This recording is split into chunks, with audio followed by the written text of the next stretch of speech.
Fala galera, olha só, nessa nossa videoaula aqui nós estaremos resolvendo a questão de número 76 da primeira fase do vestibular da Unicamp de 2020, tá? Lembrando que o vestibular da Unicamp de 2020 foi feito no ano anterior, em 2019, e que eu sempre me baseio no modelo Q e X da prova da primeira fase da Unicamp. Vamos dar uma olhada nesse problema aqui, que é um problema muito bom, tá? É um problema bom de física caindo aí na primeira fase da Unicamp. Vamos dar uma olhada nele, olha só. Existem na natureza forças que podemos observar em nosso cotidiano. Dentre elas, a força gravitacional da Terra e a força elétrica. No experimento, solta-se uma bola com carga elétrica positiva a partir do repouso de uma determinada altura numa região em que há um campo elétrico dirigido verticalmente para baixo e mede-se a velocidade com que ela atinge o chão. O experimento é realizado primeiramente com uma bola de massa m e carga q, e em seguida com uma bola de massa 2m e mesma carga q. E aí esse é o esqueminha que o problema dá pra gente. Essa bolinha positiva representa as bolas, tá? A bola 1 e a bola 2. Aqui eu tenho o vetor aceleração da gravidade na direção vertical e sentido para baixo. E aqui eu tenho o vetor campo elétrico. Por quê? Porque nesse espaço onde as bolas estão, existe um campo elétrico. E esse vetor campo elétrico também está na vertical e o seu sentido para baixo. Vamos lá. E aqui nós temos aqui o chão, né? Aqui o nosso solo.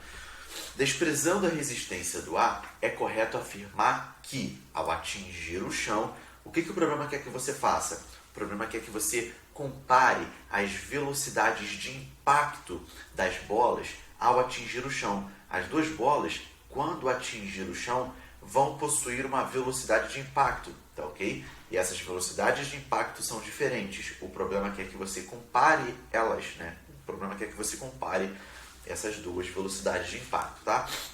Então eu criei aqui um esqueminha.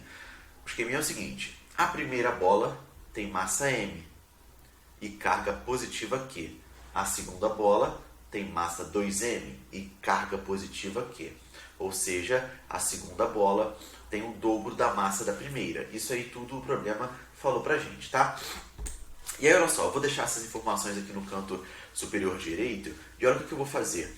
Eu vou estudar uma bola por vez, tá ok? Então, eu vou analisar aqui a primeira bola. Então, essa bolinha com carga elétrica positiva representa a primeira bola que tem carga Q e massa M, tá? Aqui eu tenho o vetor aceleração da gravidade e aqui eu tenho o vetor campo elétrico, beleza?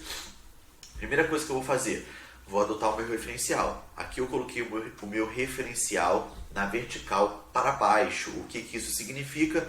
Significa que qualquer grandeza vetorial que estiver na vertical para baixo vai ser considerada uma grandeza vetorial positiva, tá ok? Então aqui o meu vetor aceleração da gravidade está a favor do referencial, tá? E vai ser um vetor positivo. Aqui o meu vetor campo elétrico está também a favor do referencial e vai ser um vetor positivo, tá ok? O que eu vou fazer? Eu vou marcar a primeira força que atua na primeira bola, tá? É a força peso. Nunca podemos esquecer da força peso. Pessoal, a força peso é uma força de atração que a Terra exerce nos corpos, tá ok? Então, existe uma força de atração gravitacional que a Terra exerce nos corpos e a gente chama essa força de força peso, tá? Lembrando que o vetor força-peso sempre atua apontando para o centro da Terra, tá ok? Então, por isso que nós colocamos aqui atuando, entre aspas, para baixo, o seu sentido para baixo. Só que, na verdade, está apontando para o centro da Terra, tá? Percebam também que o meu vetor força-peso está a favor do meu referencial, tá? O meu referencial está para baixo e o vetor força-peso também. Então, o vetor força-peso vai ser uma grandeza vetorial positiva. Segunda força que eu marco na primeira bola é a força elétrica.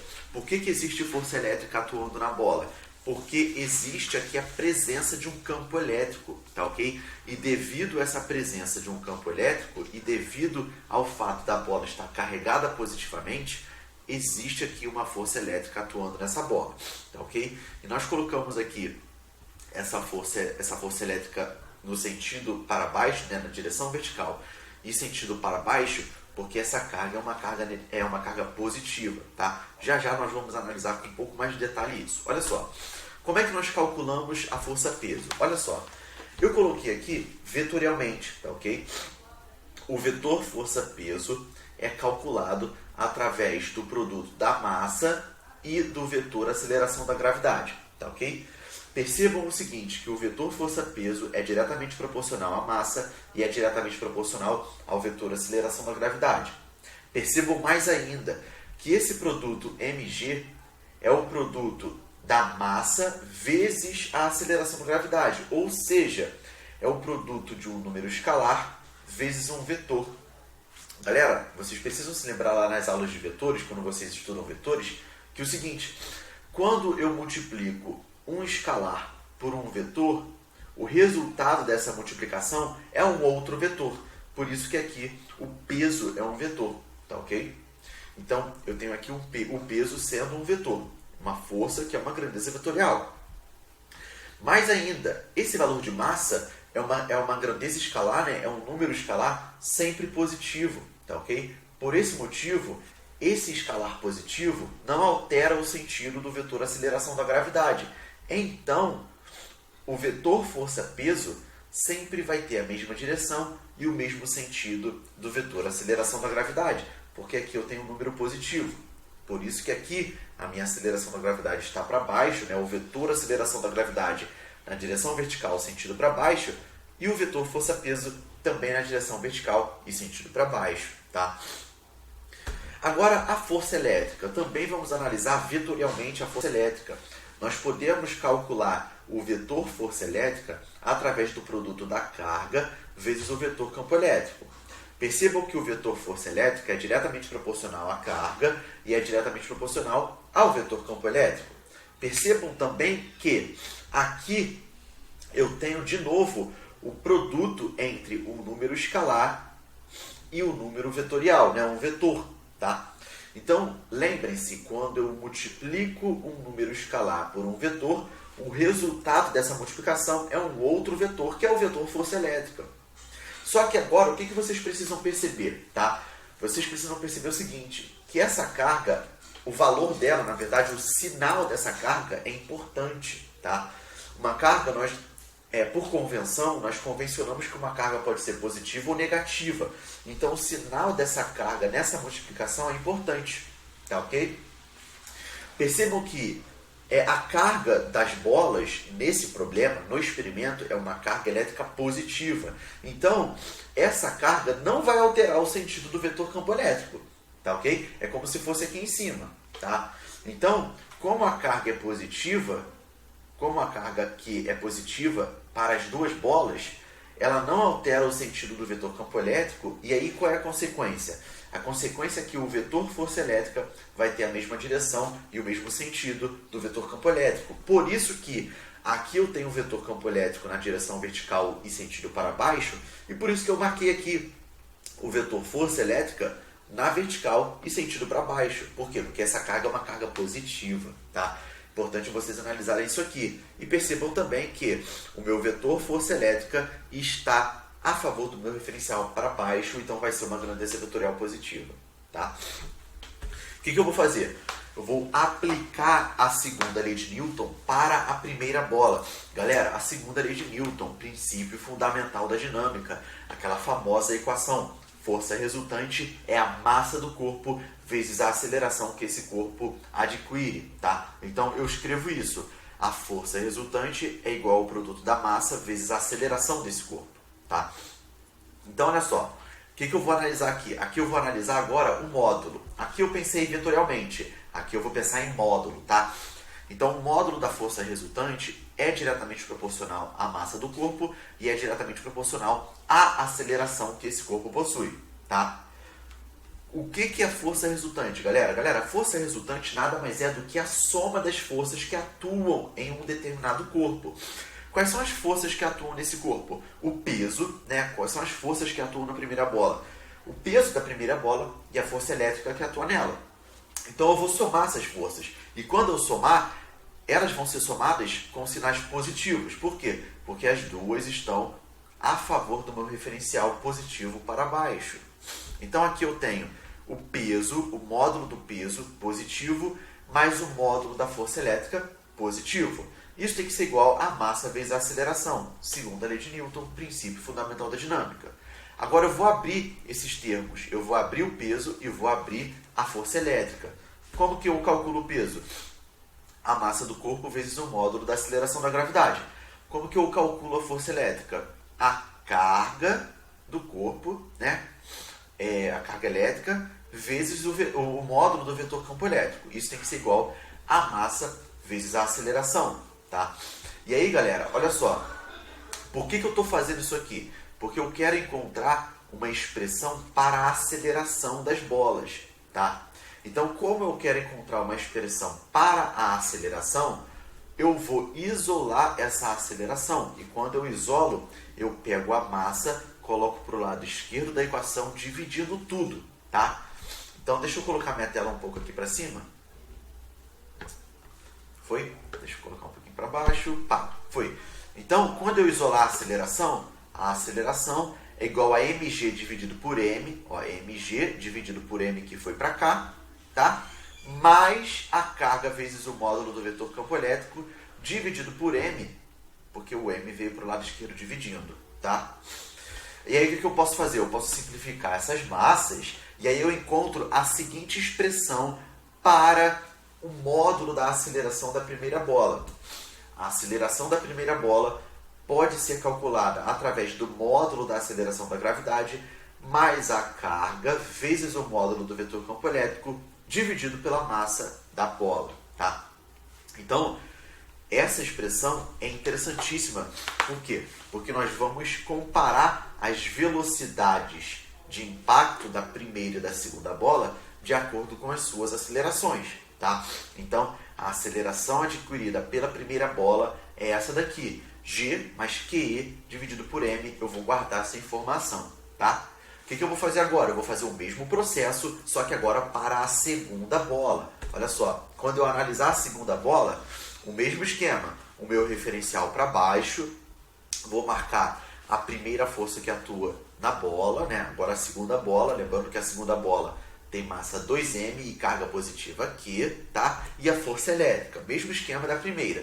Só que agora, olha só, quando eu aplicar a segunda lei de Newton para a segunda bola, galera, a segunda lei de Newton é o princípio fundamental da dinâmica, tá? Força resultante é igual a massa vezes a aceleração. Só que agora em módulo, beleza? O módulo da força resultante é igual ao produto da massa vezes o módulo da aceleração. Só que agora, galera, a massa da segunda bola é 2m. É 2m. Então vai ficar P em módulo mais o módulo da força elétrica. Isso tem que ser igual a 2ma. 2ma, porque essa é a massa da segunda bola. Como que nós calculamos o peso? Peso é a massa vezes a gravidade, olha só. Só que a massa da segunda bola é 2m. Então, quando eu substituir aqui o módulo do peso, vai ficar 2mg, tá ok? Então, 2mg mais QE, que é a força elétrica em módulo, isso é igual a 2ma. O que eu vou fazer? Vou isolar a aceleração, vou pegar o 2m e colocar para o lado esquerdo da equação, dividindo, tá? Então, 2mg dividido por 2m, olha só, o módulo da aceleração é 2mg dividido por 2m, mais QE dividido por 2m. Vou simplificar o 2m com 2m e olha a expressão que eu encontro para a aceleração adquirida pela segunda bola. A aceleração adquirida pela segunda bola é o módulo da aceleração da gravidade mais a carga vezes o módulo do campo elétrico, só que agora dividido por 2m, tá ok? 2m. Então percebam que as acelerações da primeira e da segunda bola são muito parecidas. O que vocês precisam verificar? O que vocês precisam se atentar? Que aqui o denominador 2m é maior do que o denominador m. O que eu faço quando eu divido isso aqui por 2? Eu diminuo o valor total da aceleração da segunda bola. Tá ok? Então, percebam, aqui eu tenho G, aqui eu também tenho G. Aqui eu tenho o mesmo numerador, QE, e aqui também, QE. Só que o denominador aqui é maior do que o denominador daqui. Então, esse denominador maior diminui o valor total da aceleração. Ou seja, qual é a conclusão que a gente chega? A conclusão que a gente chega é que a aceleração da primeira bola é maior do que a aceleração da segunda bola. Tá? Muito interessante vocês fazerem essas comparações. O que eu vou fazer agora? Galera, o problema fala que as bolas foram soltas do repouso, tá ok? Galera, soltar do repouso, imagina que você tem aí perto de você uma tampa de caneta, e aí você solta essa tampa de caneta. Quando você solta, essa tampa de caneta vai realizar um movimento de queda livre. E uma característica fortíssima de um movimento de queda livre é a sua velocidade inicial. Por quê? A velocidade inicial é nula. A velocidade inicial é zero. Por quê? Porque ela partiu do repouso, ela foi solta. Tá?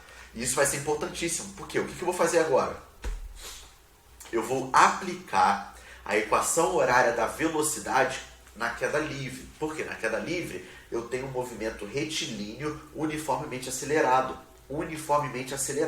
A velocidade do corpo vai aumentando, tá? Então, aplicando a equação horária da velocidade na queda livre, eu tenho que a velocidade final do corpo é igual à velocidade inicial mais a sua aceleração vezes o tempo, tá ok? Essa é a equação horária da velocidade no movimento retilíneo uniformemente variado, tá ok?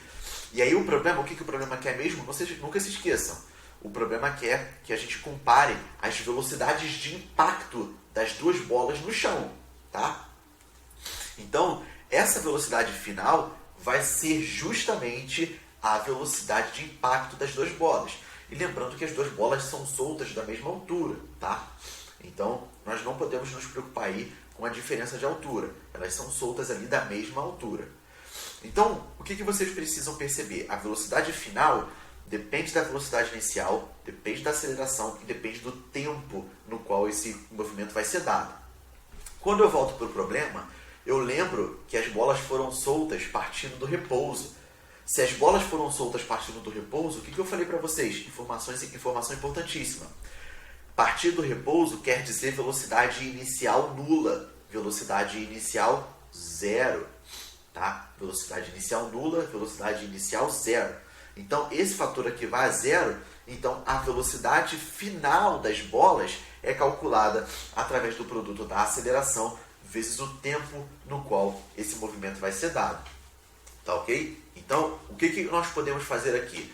Percebam que a velocidade de impacto, que é a velocidade final, depende da aceleração, é diretamente proporcional à aceleração do corpo e é diretamente proporcional ao tempo de queda. Ora, se a velocidade de impacto é diretamente proporcional à aceleração, então a bola que tiver a maior aceleração vai ser a bola que vai ter a maior velocidade de impacto. Tá ok? Porque aqui eu tenho grandezas diretamente proporcionais. Então, a bola que tiver a maior aceleração é a bola que vai ter a maior velocidade de impacto. E não se preocupem com a altura, porque a altura é a mesma, tá? Então, como a aceleração da primeira bola é maior do que a aceleração da segunda bola, nós tiramos essa conclusão, então a velocidade de impacto, a velocidade final da primeira bola é maior do que a velocidade final da segunda bola. Nós também podemos fazer essa comparação pela famosa equação aceleração é ΔV por ΔT. Tá?